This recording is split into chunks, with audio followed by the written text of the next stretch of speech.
Mais est-ce que pour autant, parce que Dieu nous protège, parce que Dieu nous garde, que nous n'allons pas respecter les mesures sécuritaires? Est-ce que parce que Dieu nous garde, parce que Dieu nous protège, que nous allons continuer à nous saluer et mettre les mains sur nos bouches? Est-ce que parce que Dieu nous protège, que quelqu'un va tousser à côté de moi et je vais lui dire tousse encore? Est-ce que parce que Dieu nous protège, que quelqu'un sera enrhumé à côté de moi et plein de fièvre, que je veux lui dire ça ne fait rien? Non. L'équilibre. Je n'ai pas peur de la mort. Je n'ai pas peur de la maladie, mais je ne dois pas tenter Dieu. La Bible dit que vous boirez des breuvages mortels et vous ne mourrez point. Mais est-ce que pour autant tu vas prendre le poison? Si par mes gardes on t'empoisonne, Dieu te protège. Mais si tu sais que le plat est empoisonné, tu ne le prends pas. C'est pourquoi nous devons, malgré que nous sommes des chrétiens, respecter les mesures sécuritaires. On ne se salue plus avec les mains. Amen. Nous devons, malgré que nous sommes des chrétiens et que nous n'avons pas peur, nous ne devons pas tenter Dieu. Amen. Nous devons. Alors nous ne devons pas nous moquer de ces églises. Nous entendons en Europe, elles ont fermé. Ah, le pasteur n'a pas la foi. Le pasteur n'a pas la foi. Le pasteur n'a pas la foi. En Europe, il y a des gens qui ont été contaminés à l'église. Il y a des prédicateurs qui ont été contaminés. Il y a des familles de pasteurs qui ont été contaminées. Ce n'est pas parce que tu es chrétien que tu es fou. Amen. Hein? Ce n'est pas parce que tu es chrétien que tu sais qu'à l'école il y a des enfants malades. Toi aussi tu envoies tes enfants. Ce n'est pas parce que tu es chrétien que tu es médecin que tu ne vas pas porter le cache-nez. Ce n'est pas parce que tu es chrétien que tu ne vas pas laver les mains. Ce n'est pas parce que tu es chrétien que tu ne vas pas veiller sur ta santé. Sinon il ne faut pas manger. Dieu va te nourrir. Il ne faut pas te laver. Dieu va te laver. Amen. Hein? Alors mes frères, ne tombons pas dans la folie, ayons la foi. Amen. Hein? Même Jésus, quand on voulait le tuer avant le temps, il fuyait. Jésus fuyait la mort quand ce n'était pas le temps de mourir. Il n'a pas dit je suis le crucifié, tuez-moi. Non, quand il était bébé, il a fui la mort. On l'a amené en Égypte. Chaque fois qu'on voulait le tuer avant le temps de Dieu, Jésus évitait, il fuyait. Mais quand le temps est venu, il a accepté la mort.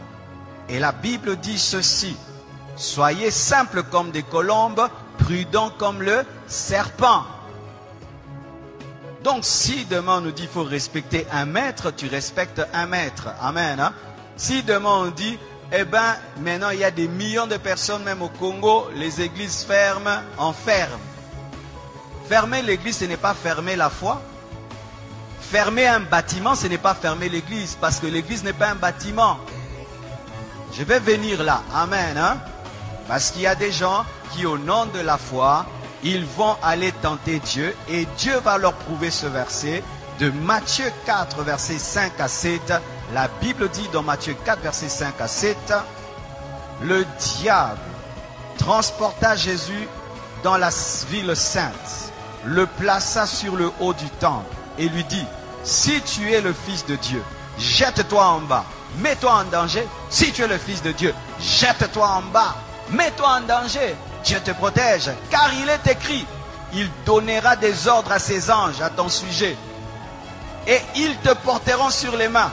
Il lui présente une promesse de protection. Maintenant, il dit, mets-toi en danger. Parce que Dieu a dit qu'il va te protéger quand tu seras en danger. De peur que ton pied ne heurte contre une pierre. Jésus lui a dit quoi? Tu as raison. Je vais te prouver que je suis Fils de Dieu. Je vais me jeter et les anges vont venir. Il a fait ça. Il a dit quoi? Tu ne tenteras pas le Seigneur ton Dieu. C'est dire quoi? Tu n'obligeras pas Dieu à agir. On n'oblige pas Dieu à agir même s'il a promis. Dieu, tu as dit que 1000 tombent à ma droite, 1000 à ma gauche. Tu vois 50 personnes en train de tousser là-bas, à d'éternuer. Tu viens là-bas, robo-bo-bo-bo. Vous avez Covid-40. Amen. Hein? Parce que même j'ai écrit sur Internet, vous savez, la conférence qui était prévue à Montréal a été annulée. Ils m'ont appelé, ils m'ont dit c'est annulé parce que la loi là-bas a interdit pour la sécurité du peuple. Et les gens disent, oh, si vous étiez des hommes de Dieu, il fallait que vous puissiez, il fallait quand même tenir cette action-là. Même si tu la tiens, mais les gens ne vont pas venir. Et même s'ils viennent, ici ils viennent, et alors tu vas mettre en danger la vie des gens pour prouver que toi tu as la foi. Prends tes propres enfants, fais-leur ça. Moi je ne suis pas un fou, je suis un homme de foi. Il y a une différence entre folie et foi. Amen. Hein?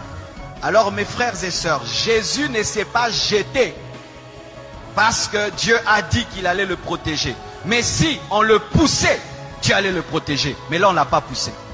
C'est-à-dire tu te retrouves dans un endroit et tu as mis toutes les mesures, mais tu touches sur un poignet. Et il y avait quelqu'un qui a laissé là le Covid. Toi tu touches, tu ne savais pas. Et puis tu mets là, Dieu te garde. Mais si Dieu te dit attention, le poignet est sale, prends vraiment l'alcool, lave. N'aimez pas le sang de Jésus, lave. Le sang de Jésus agit quand tu ne sais pas. Mais quand tu sais, utilise l'intelligence et la connaissance. Vous entendez cet équilibre, hein? Alléluia. Sinon tu vas aller au ciel avant. Amen. Je suis allé dans un hôpital, je trouvais un frère de l'église, il avait un cache-nez. Je vais dire, frère, tu manques la foi?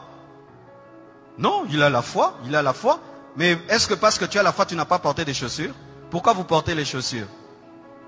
Pas seulement parce que c'est beau, pour ne pas marcher sur le feu, ne pas marcher sur la saleté, ne pas marcher sur des épines, ne pas marcher sur des pierres qui font mal. Mais comme tu es chrétien, marche pieds nus, parce que Dieu va te protéger, tu ne vas pas te blesser. Tu as le zèle de l'évangile. Tu as les chaussures, le zèle de l'évangile. Amen. Hein? Donc, vous ne devez pas tomber dans une fausse foi qui est en soi tenter Dieu. Amen.